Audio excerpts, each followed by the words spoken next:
2010년 그 칠레 산호세 탄광 붕괴 사고로 33명의 간부가 지하 700m에 그 69일간 갇혀 있다가 전원 다 이렇게 구조된 적이 있었습니다. 영화로 이제 만들어져서 상영이 되기도 했습니다. 지금 이 자리에 있는 우리들은 그 14년 전에 그 산호세 탄광 광부들이 기적적으로 생還한 사실을 다 알고 실제로 있었던 것으로 믿고 있습니다. 그런데 이 산호세 붕괴 사고가 일어난 지 앞으로 이제 100년이 지난 2110년에 사는 사람들이 이 기록을 이 산호세 탄광 사고로 갇힌 33명이 69일 만에 이제 이렇게 구조됐다는 기록을 접하면서 그건 이제 불가능한 일이라고 의심할 수 있습니다. 우리는 그 시대에 살지 않았기 때문에 그 사실을 믿지 못하겠다고 이제 할 수 있죠. 만약에 이런 태도로 그 역사적인 사건들을 평가한다면 모든 역사적인 일들을 다 부정하게 될 겁니다. 그렇지만 그 당시에 살지 않았고 직접 보지 않았더라도 이 기록된 역사적인 일들을 사실로 받아들이는 것이 일반적인 이제 자세입니다. 이 시간에는 그 예수님의 부활에 대해서 살펴보려고 합니다.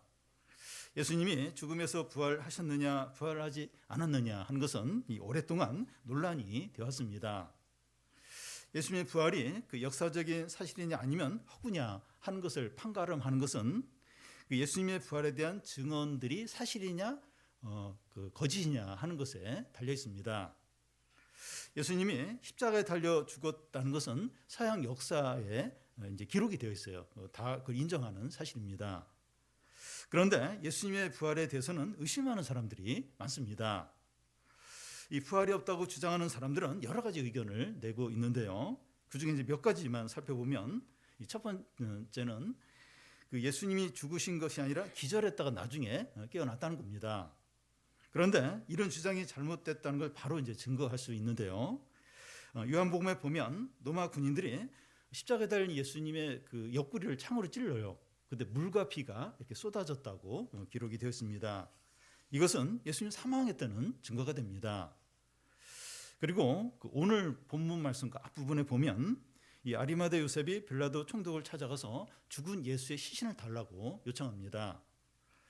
이 빌라도가 이제 로마 군인을 통해서 예수가 사망했는지 확인을 하고 시신을 요셉에게 넘겨줍니다.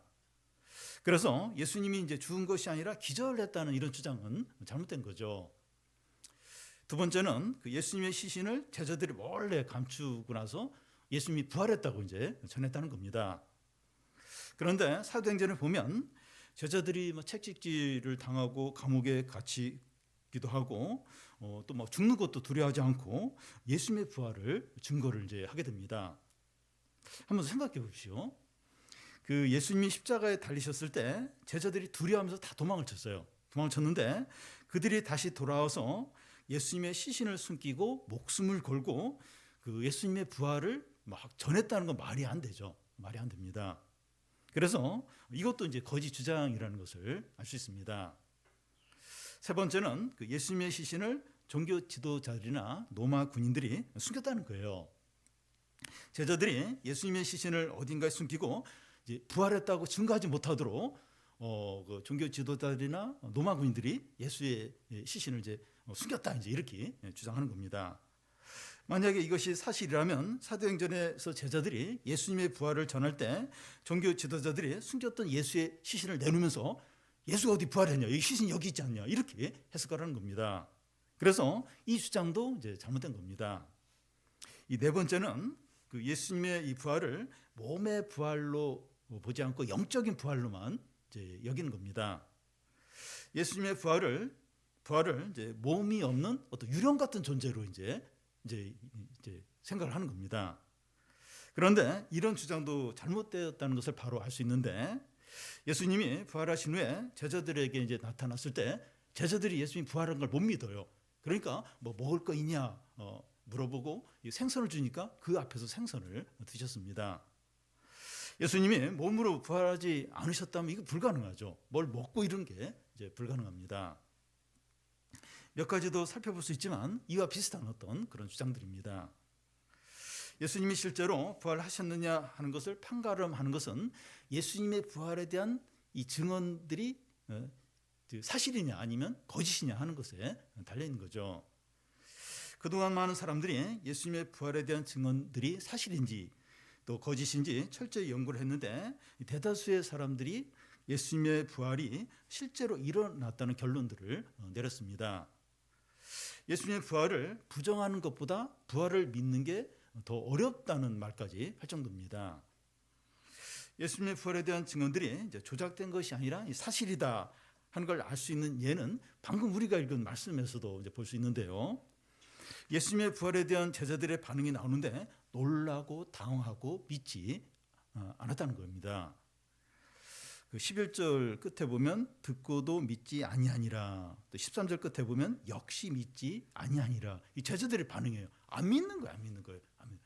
만약에 그 예수님의 부활에 대한 증언이 조작이 된 거라면 그 부활에 대한 소식을 들을 때 다 믿고 기뻐하였더라. 이렇게 했어야 됐죠. 근데 제자들마저 믿지 않았다. 그걸 이제 물론 이제 나중에 믿었지만 그 소식을 들었을 때 믿지 않았다는 그 반응을 있는 그대로 다 이렇게 그대로 기록을 이제 해 놓은 겁니다. 그런데 2000년 전 제자들도 그랬지만 오늘 우리들도 이 부활을 믿는 게 쉽지 않습니다. 부활을 믿지 못하는 것이 이상하지 않아요. 그런데 예수님의 부활은 실제로 일어났고 그 증언들이 참되다면 믿어야 합니다. 이 시간에 그 예수님의 부활에 대한 증언들과 기록들을 살펴보게 되는데 우리가 부활을 다 믿고 받아들여서 부활의 신앙을 다 가지시기를 바랍니다. 먼저 빈 무덤의 의미입니다. 1절에서 6절까지 한 절씩 교독하겠습니다. 안식일이 지남에 막달라 마리아와 야고보의 어머니 마리아와 또 살로메가 가서 예수께 바르기 위하여 향품을 사다 두었다가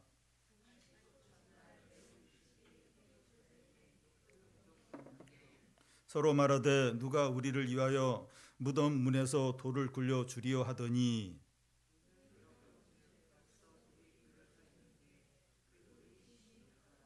무덤에 들어가서 흰옷을 입은 한 청년이 우편에 앉은 것을 보고 놀라매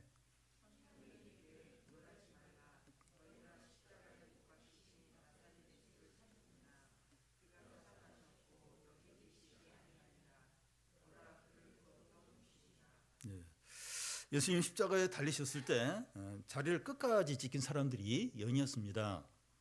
그런데 예수님의 시신에 향품을 바르기 위해서 무덤에 제일 먼저 온 사람들도 여인들입니다. 예수님이 십자가에 죽으신 날이 금요일 오후 이제 3시이고 장례는 그날 이제 해지기 전까지 그 시간 사이에서 이루어집니다. 안식일은 금요일 오후 6시부터 시작해서 그 다음 날 토요일 오후 6시에 이제 끝납니다. 여인들은 토요일 저녁에 예수님의 시신을 바를 향품을 미리 준비를 했고 다음 날인 일요일 새벽에 예수님의 시신이 보관된 무덤으로 오고 있는 겁니다. 죽은 시신에 향품을 바른 것은 유대인들의 관습인데 이제 시신이 이제 이렇게 썩을 때 그 부패하는 냄새를 줄이기 위해서입니다. 막달라 마리아와 이 다른 여인들은 이제 무덤에 가까이 오면서 걱정을 하는데 무덤 입구를 큰 돌이 막고 있는데 그 돌을 누가 치워줄까 하면서 걱정하며 옵니다. 이 여인들은 아무런 대책도 없이 오직 주님을 사랑하는 마음과 어떤 단순한 믿음을 가지고 이제 오고 있는 겁니다. 그들은 예수님이 전에 3번에 걸쳐서 자기가 죽임을 당하지만 3일 후에 살아날 것을 말씀하셨는데 그 말씀을 기억하지 못하고 부활도 믿지 않았습니다. 만약에 여인들이 예수님 전에 하신 말씀을 기억하고 부활을 믿었다면 예수님의 시신에 향품을 바르러 오지 않았을 겁니다.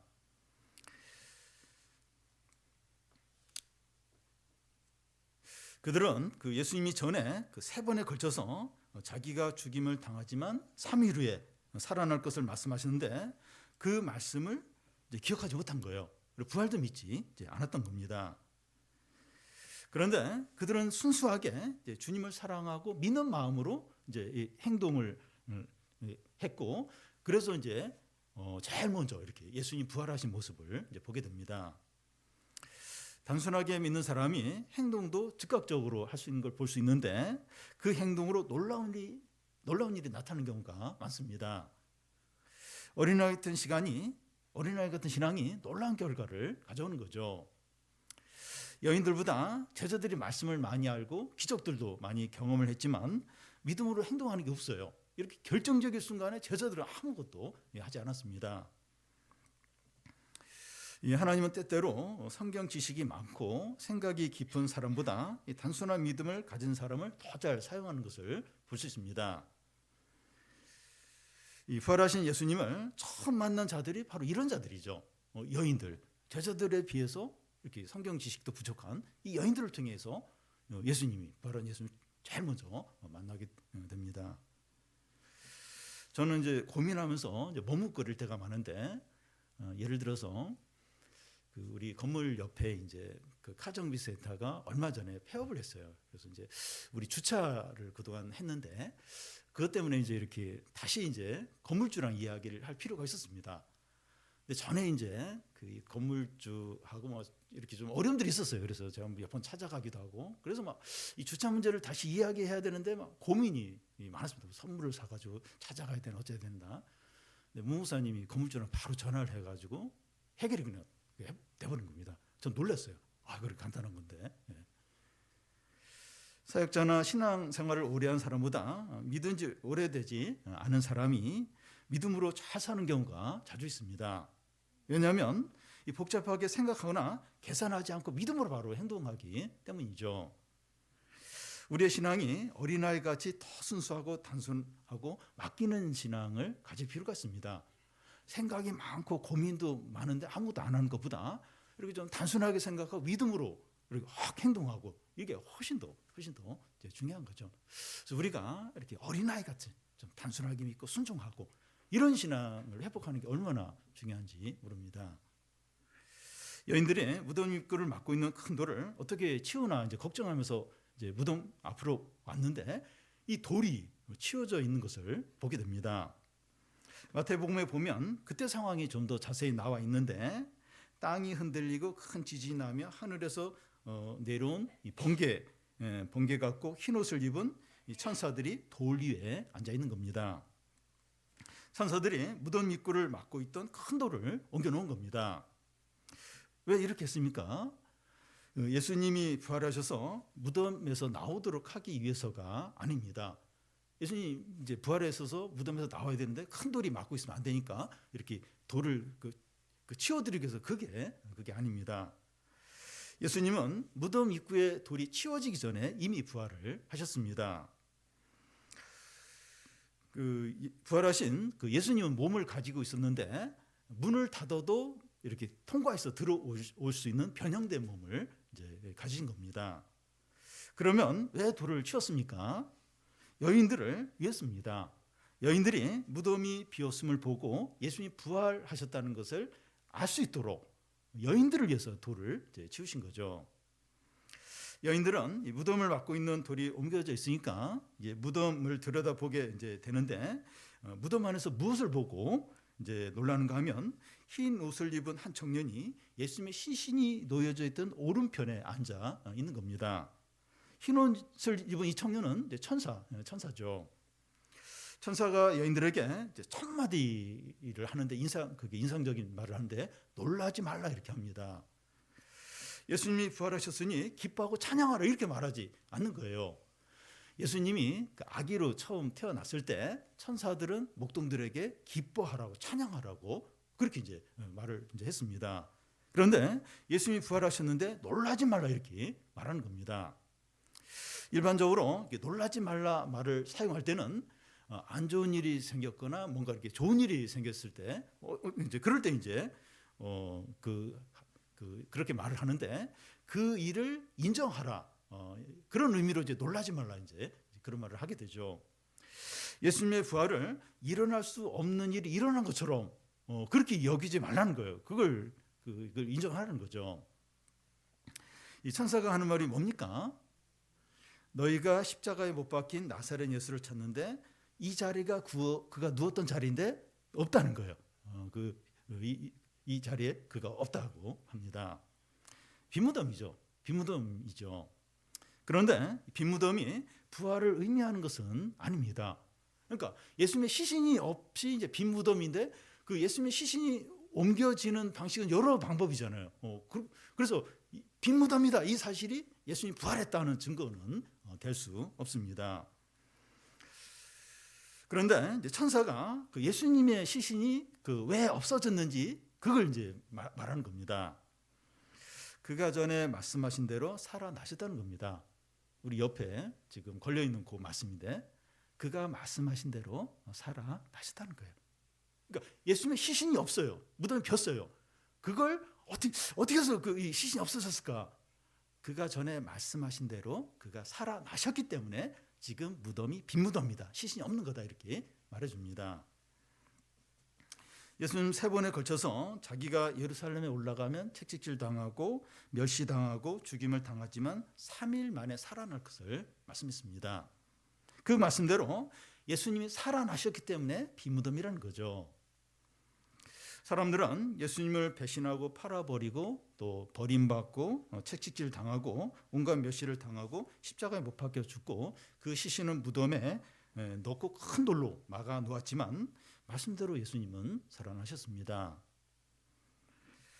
아무것도 하나님의 말씀이 성취되는 걸 막지 못했습니다.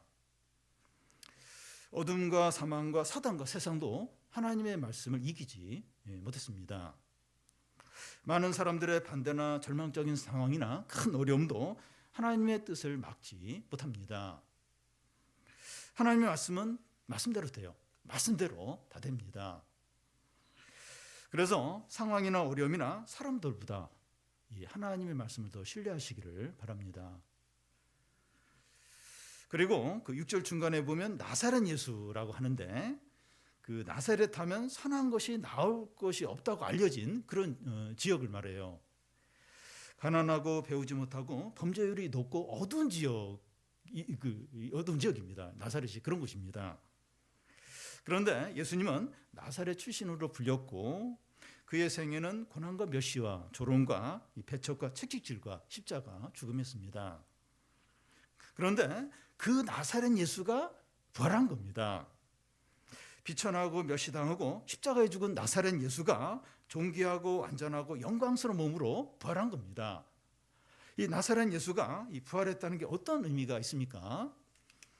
약하고 허물 많은 몸을 가진 우리도 존귀하고 완전하고 영광스러운 몸으로 부활을 한다는 겁니다.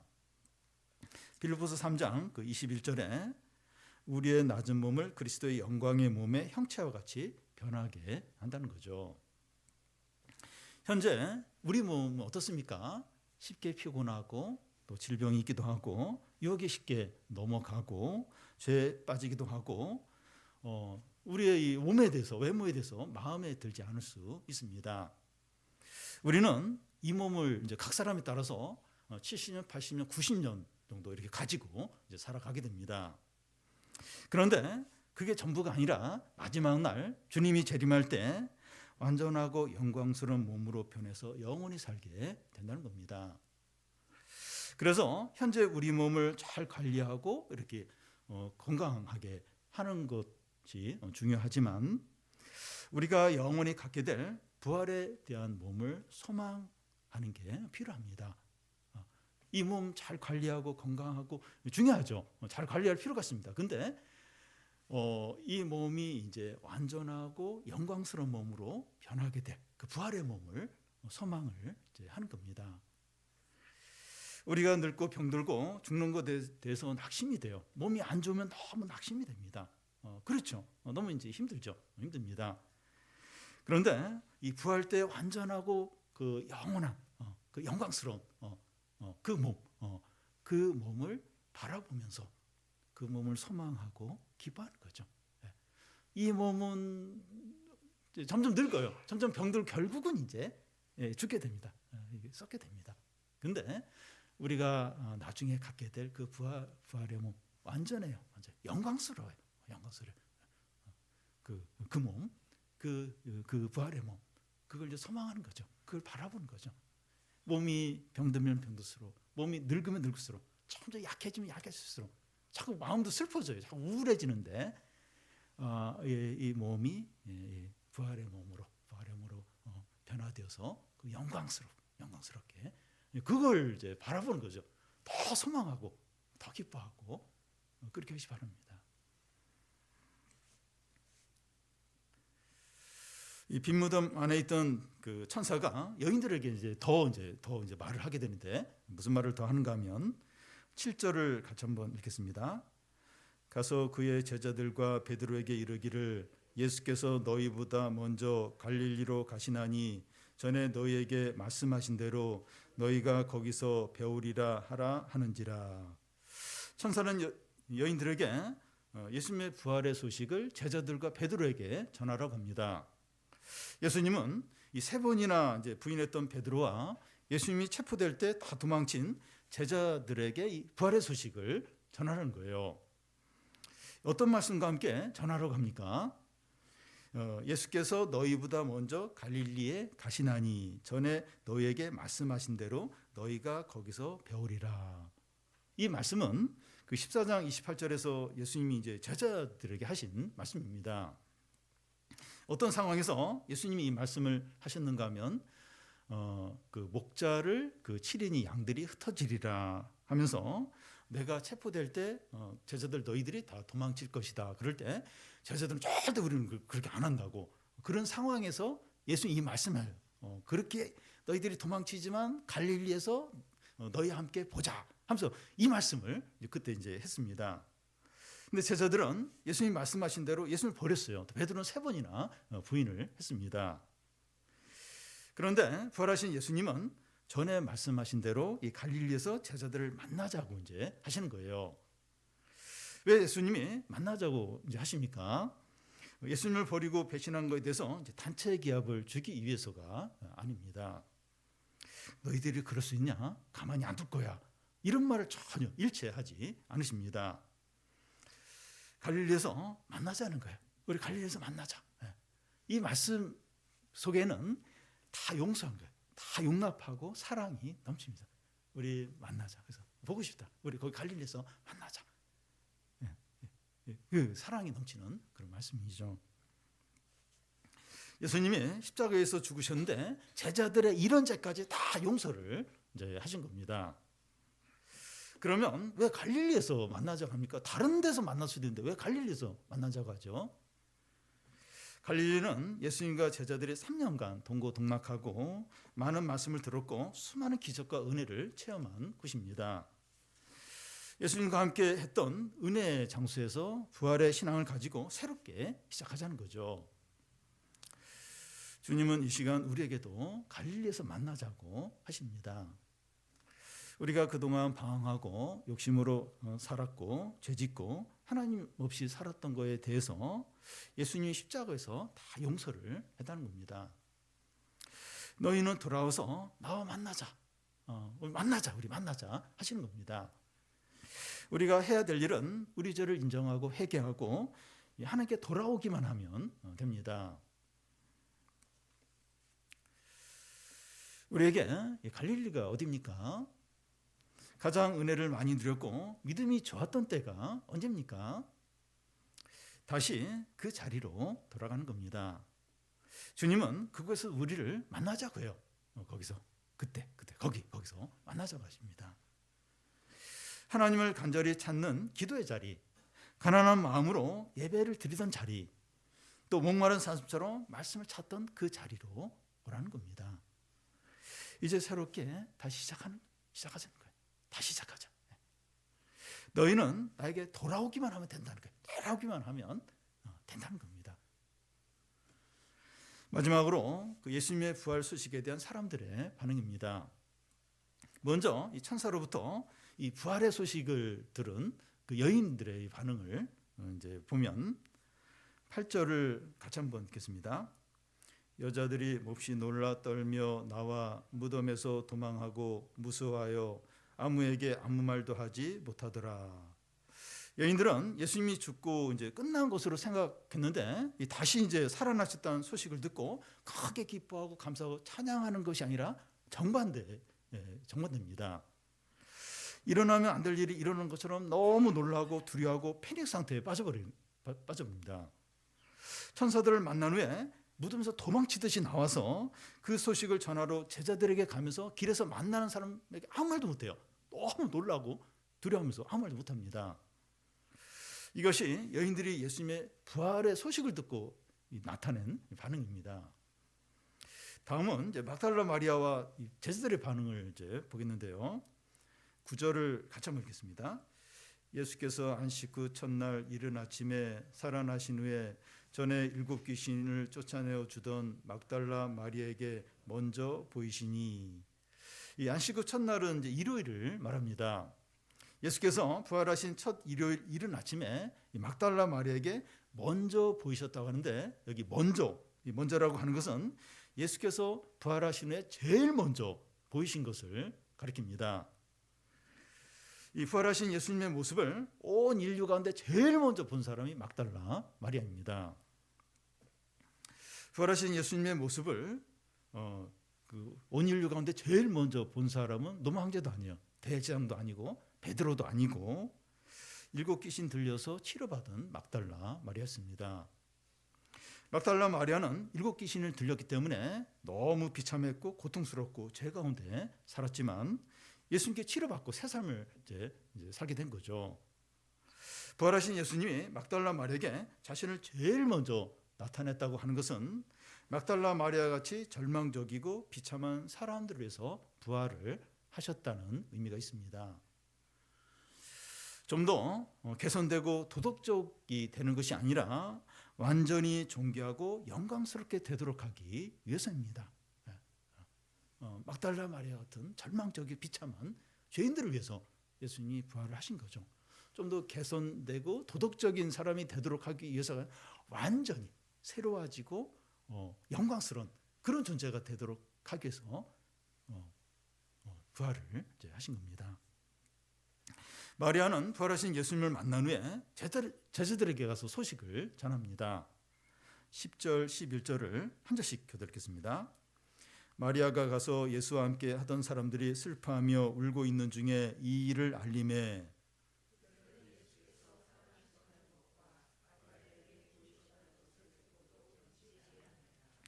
여기 예수와 함께 하던 사람들은 제자들을 가리킵니다. 막달라 마리아가 두려워하며 숨어있는 제자들 찾아가서 예수님이 부활하셨다 하신 소식을 이제 전하자 그 제자들이 믿지 않는 겁니다. 그 누가복음에 보면 허탄한 소리로 여겼다는 거예요. 여자들이 와서 예수님이 부활했다고 제자들에게 숨어있는 제자들에게 알려주니까 허탄한 소리, 이 부활의 소식을 허탄한 소리로 여기면서 무시했다는 겁니다. 다음은 엠마오로 가던 두 제자가 부활의 소식을 이제 제자들에게 이제 전하는 건데요. 12절, 13절을 한 절씩 교독하겠습니다. 그 후에 그들 중 2 사람이 걸어서 시골로 갈 때 예수께서 다른 모양으로 그들에게 나타나시니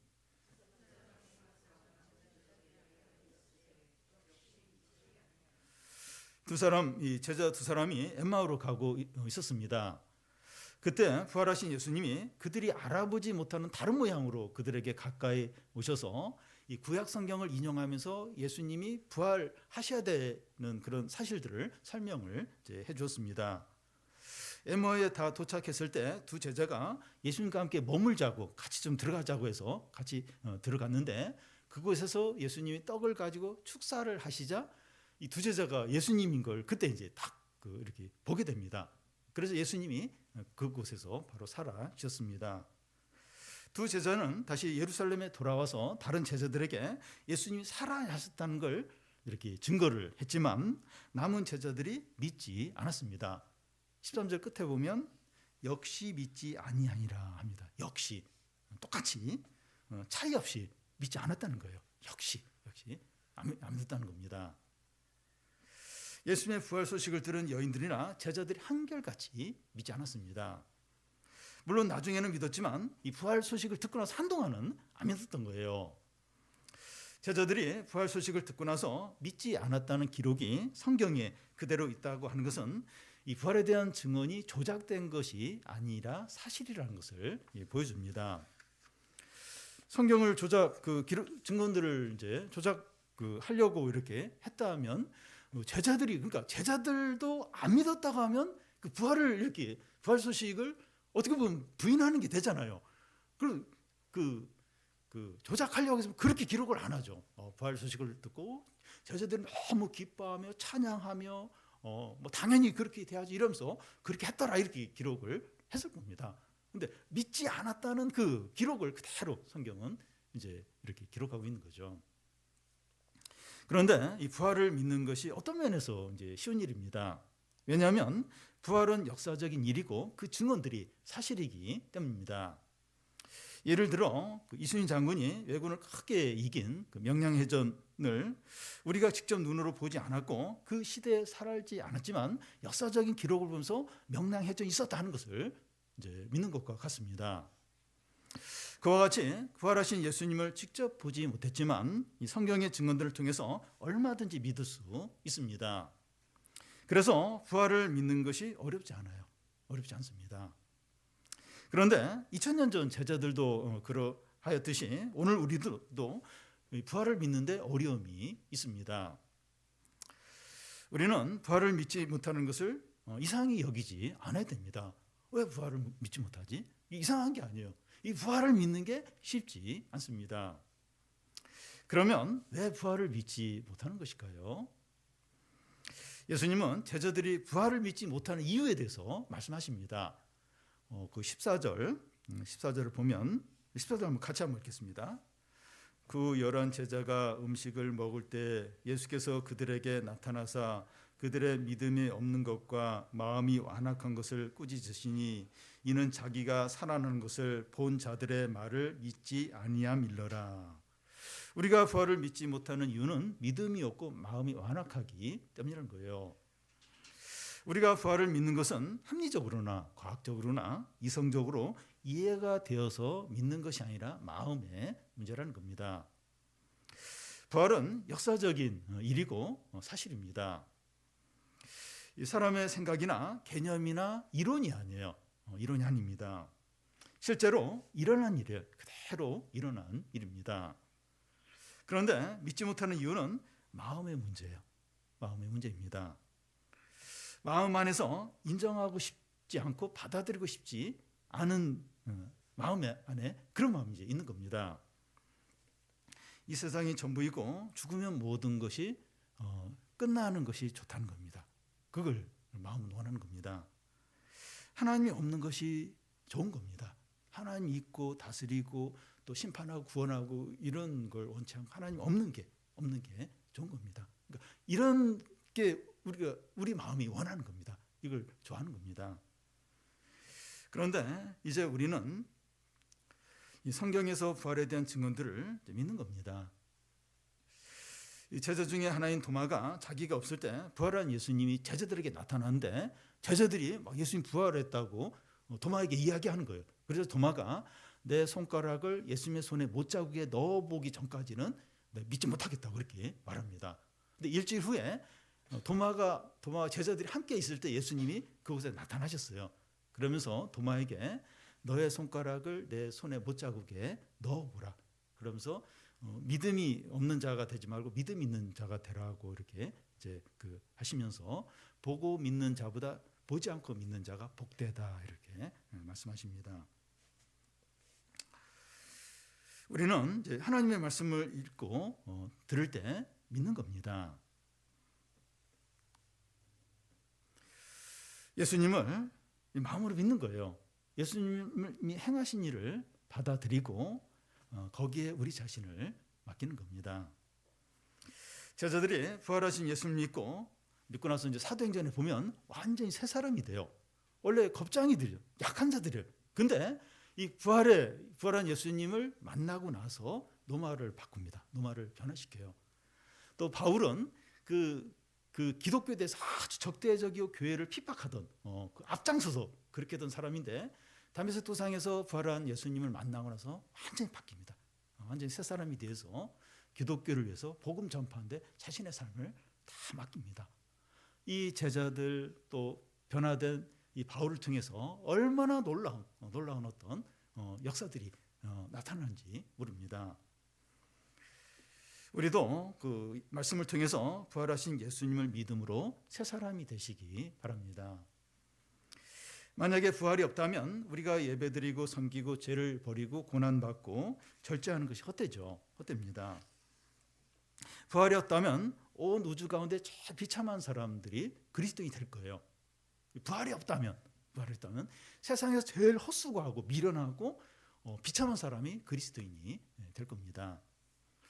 부활이 있기 때문에 고난 가운데 인내하고 죄의 유혹을 이기고 선을 행하고 이웃을 사랑하는 거죠. 부활의 신앙을 가지면 두려울 것이 없습니다. 요즘 우리의 삶이 많이 힘들고 우울하고 되는 일이 없을 수 있습니다. 학교 성적이나 입시나 취업이나 참 이게 다 좀 어렵고, 경제적인 어려움이나 질병의 문제나 사람들과의 갈등이나 미래의 불안으로 너무 낙심이 되고 두렵고 염려가 될 수 있습니다. 우리 자신을 볼 때 너무 약해요. 잘하는 것이 없고 좀 무능하게 여겨질 수 있습니다. 우리 자신의 외적인 상태나 상황은 달라지지 않을 수 있어요. 그런데 부활이 있습니다. 부활이 있어요. 고난중앙 부흥회 때 김정우 목사님이 부활에 대해서 이렇게 정의를 하셨는데 두 가지를 말씀했습니다.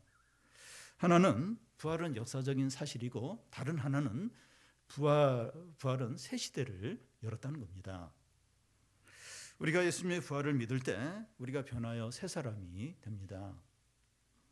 사도행전에 나오는 제자들과 바울처럼 달라지게 돼요. 주위 상황은 그대로라도 우리 자신이 달라집니다. 상황은 안 바뀔 수 있어요. 근데 우리 자신이 변해요. 새 사람이 됩니다. 이게 사실은 더 중요하죠. 더 중요합니다. 물이 변하여 포도주가 된 것처럼 새 사람이 돼요. 진짜 새 사람이 됩니다. 새 사람이 됩니다.